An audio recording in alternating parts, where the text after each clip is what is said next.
Hi everyone, this is Mrs. McGee, and I love math. It's okay if you don't love math. I love it enough for all of us, and I'm here to help you understand it better. Let's get started. Before we get started, make sure you hit that subscribe button so that you don't miss any videos that I post. Thank you. Today we're going to solve an equation that has multi-steps and it has variable terms on both sides. So before we begin, let's make sure we think about what we're doing with our algebraic equation. There are two sides to an algebraic equation. Whatever you do to one side, you have to do to the other side. Make sure you're not doing it twice to the same side. One side to the left, or one time to the left, one time to the right.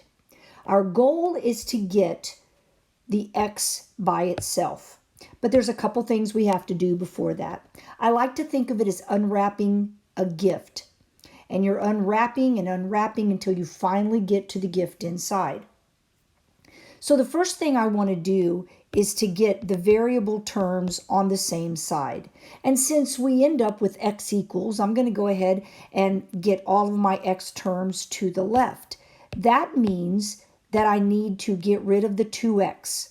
So in order to make the 2x go away on the right side, I have to do the opposite. It's a plus 2x, so I'm going to minus 2x, which means that will cancel out.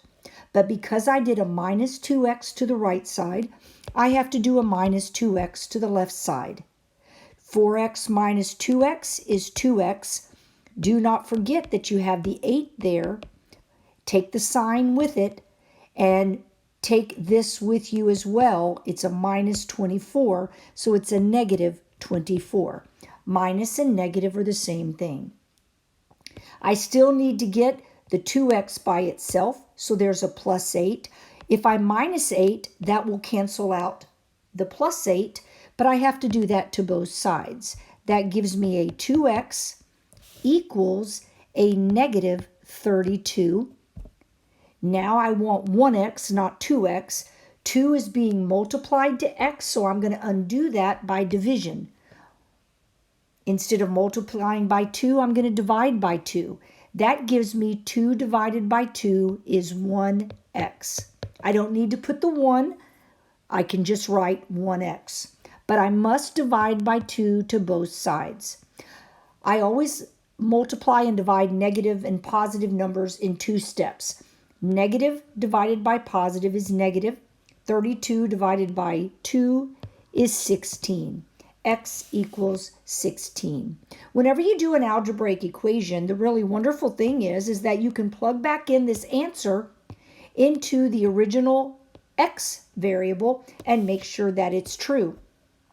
So 4 times negative 16 plus 8 equals 2 times negative 16 minus 24. So we're going to do 4 times 16. It's a positive times negative, so it's negative 64 plus 8. And that gives us negative 56. 2 times negative 16 is negative 32 minus 24, which gives us negative 56. That means that negative 16 is our answer. Thank you for watching the video. If this was helpful to you, please give it a thumbs up and subscribe to my channel. Thank you.